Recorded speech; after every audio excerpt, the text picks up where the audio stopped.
Pasal 4. Allah mempunyai nama. Biasanya, apa yang pertama-tama kamu tanyakan kepada seseorang ketika kamu bertemu dengannya untuk pertama kali? Ya, kamu menanyakan namanya. Kita semua mempunyai nama. Allah memberikan nama kepada manusia pertama di bumi. Ia menamainya Adam. Istri Adam dinamai Hawa. Akan tetapi, bukan hanya manusia yang mempunyai nama. Coba pikirkan, apalagi yang juga mempunyai nama. Apabila kamu diberi sebuah boneka atau binatang piaraan, kamu memberinya nama, bukan? Ya, memiliki nama memang sangat penting. Lihatlah bintang-bintang yang begitu banyak pada malam hari. Menurut kamu, apakah bintang-bintang mempunyai nama? Ya, Allah memberikan nama kepada setiap bintang di langit. Alkitab memberitahu kita, Ia menghitung jumlah bintang, semuanya Ia panggil dengan namanya. Mazmur 147 ayat 4. Menurutmu, siapakah pribadi yang paling penting di seluruh alam semesta? Ya, Dia adalah Allah. Apakah menurutmu Ia juga mempunyai nama? Yesus mengatakan bahwa Allah mempunyai nama. Yesus pernah mengatakan dalam doa kepada Allah, "Aku telah memberitahukan namamu kepada para pengikutku." Tahukah kamu nama Allah? Allah sendiri memberitahukan namanya kepada kita. Ia mengatakan, "Akulah Yehuwa, itulah namaku." Jadi, nama Allah adalah Yehuwa. Yesaya 42 ayat 8. Bagaimana perasaanmu apabila orang lain mengingat namamu? Kamu senang, bukan? Yehuwa menginginkan agar orang-orang mengetahui namanya juga. Jadi, kita hendaknya menggunakan nama Yehuwa sewaktu kita berbicara tentang Allah. Guru Agung menggunakan nama Allah, Yehuwa, sewaktu berbicara kepada orang-orang. Suatu kali Yesus berkata, "Engkau harus mengasihi Yehuwa Allahmu dengan segenap hatimu." Markus 12 ayat 30. Yesus tahu bahwa Yehuwa adalah nama yang sangat penting. Oleh karena itu, Ia mengajar para pengikutnya untuk menggunakan nama Allah. Ia bahkan mengajar mereka untuk berbicara tentang nama Allah dalam doa mereka. Yesus tahu bahwa Allah ingin agar semua orang mengetahui namanya, Yehuwa.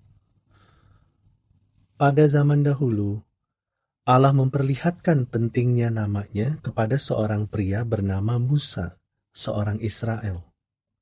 Orang Israel tinggal di negeri yang disebut Mesir.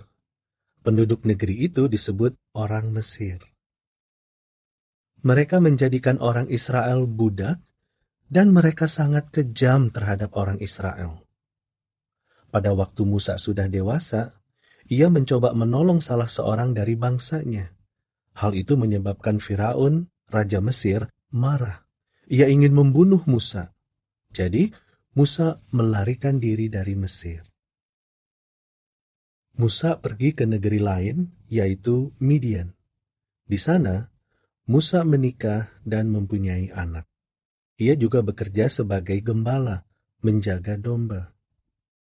Pada suatu hari, ketika Musa sedang sibuk memelihara domba-dombanya dekat sebuah gunung, ia melihat sesuatu yang mengherankan. Ada semak berduri yang bernyala, tetapi semak itu tidak terbakar. Musa mendekatinya untuk bisa melihat dengan lebih jelas. Tahukah kamu apa yang terjadi? Musa mendengar suatu suara dari tengah-tengah semak berduri yang bernyala itu. Suara itu berseru, "Musa, Musa." Siapa yang mengucapkan kata-kata itu? Allah lah yang sedang berbicara. Allah mempunyai banyak pekerjaan untuk Musa. Allah berkata, "Aku akan mengutusmu ke Firaun, Raja Mesir, dan bawalah umatku, putra-putra Israel, keluar dari Mesir." Allah berjanji akan membantu Musa melakukan hal itu. Namun, Musa mengatakan kepada Allah, "Sekiranya aku datang kepada putra-putra Israel di Mesir dan mengatakan bahwa Allah telah mengutus aku, bagaimana jika mereka bertanya kepadaku, 'Siapa namanya?' Apa yang akan kukatakan?" Allah memberitahu Musa untuk mengatakan kepada putra-putra Israel, "Yehua telah mengutus aku kepadamu, dan ia mengatakan kepadaku bahwa Yehua adalah namanya untuk selama-lamanya." Hal itu memperlihatkan bahwa Allah akan mempertahankan namanya Yehua. Ia tidak akan pernah menggantinya. Allah ingin dikenal dengan namanya Yehua untuk selama-lamanya. Ketika Musa kembali ke Mesir, orang Mesir berpikir bahwa Yehua hanyalah suatu Allah yang tidak berarti yang disembah oleh bangsa Israel. Mereka tidak menganggap dia sebagai Allah atas seluruh bumi. Oleh karena itu, Yehua memberitahu Raja Mesir, "Aku akan membuat namaku dikenal di seluruh bumi." Yehua memang membuat namanya terkenal. Tahukah kamu bagaimana ia melakukannya? Ia menyuruh Musa memimpin bangsa Israel keluar dari Mesir. Ketika mereka tiba di Laut Merah, Yehua membuat sebuah jalan kering yang langsung membelah laut itu. Bangsa Israel melewati tanah kering itu dengan selamat. Tetapi, setelah Firaun dan segenap bala tentaranya masuk ke dasar laut yang kering itu, air laut yang telah ditahan pada kedua sisinya itu melanda orang-orang Mesir tersebut, dan mereka semua mati. Tak lama kemudian, orang-orang di seluruh bumi mulai mendengar apa yang telah Yehua lakukan di Laut Merah. Bagaimana kita tahu bahwa mereka mendengar tentang hal itu? Nah, kira-kira 40 tahun kemudian, bangsa Israel datang ke Kanaan, negeri yang telah Yehua janjikan kepada mereka.